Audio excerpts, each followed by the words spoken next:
You're now staying there on your second practice swing as you turn your left hip. That turning left hip creates the leverage, creates the angle right here of holding that hinge. It's only obtained from a good turn and you staying behind the ball as you unwind. Hi everyone, Murdoch here. Now in this video I want to talk about casting. I want to make sure you're properly diagnosing yourself because I can't see you. I can only give you the feelings of which you should experience. So casting is an over-the-top early extension.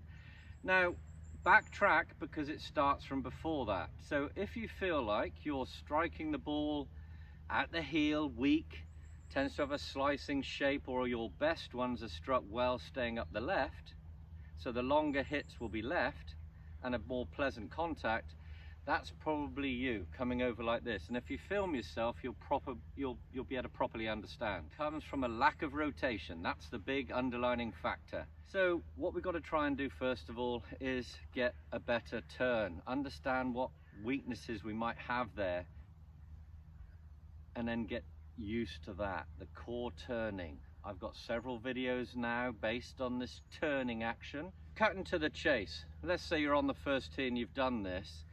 A good way to feel that you're losing that cast is just watch the blur of the club head in front of you when you swing. 3 swings, each one add what seems like an extra 1 mile an hour of speed. So it'll be something like this. You'll be standing on the tee, setting up well. First one, you'll be focusing on the turn and being nice and relaxed. No gritted teeth, soft in the hand, soft lips. Just feel like you're experiencing those load points we spoke of in the drill. I want you to feel this right hip turning. All right, so you're going to turn and feel like you're nice and relaxed in the wrists to feel that your thumb is under the shaft supporting it here. You've done a nice turn. The weight will favor the right. So the first practice swing, you're going to feel that turn. Up we go. You'll be stiff, it'll be slow anyway, so just be careful. So that's why I like the sort of out the club, hands on shoulders, no club turning. So nice one, focusing on this right hip turning in the backswing and loading on the inside. So when you start looking down now on the ground, where the ball would be, notice the blur of your club head. I want it to run parallel to your feet line, your ball to target line. So if you're turning behind the ball, you're now staying there on your second practice swing as you turn your left hip.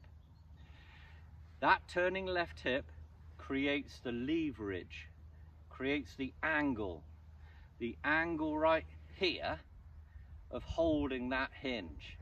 It's only obtained from a good turn and you staying behind the ball as you unwind.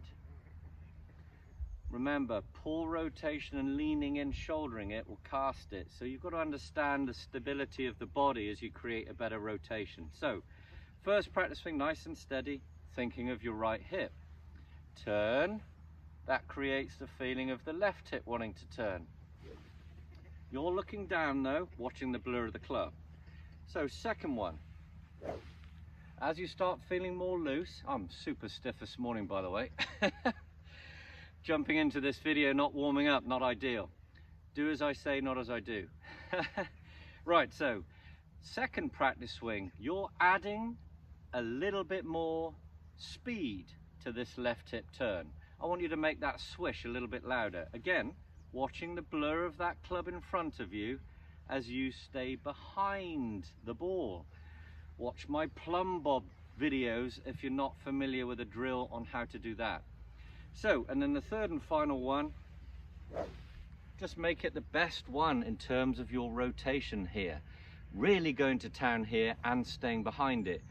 The swish getting louder is the speed increasing, and in order for that to happen, you'll feel how the wrists, having been soft at the address from soft lips, no gritted teeth, soft wrists, you'll feel that they can start snapping, squaring that face up to the path which will be straighter to your target.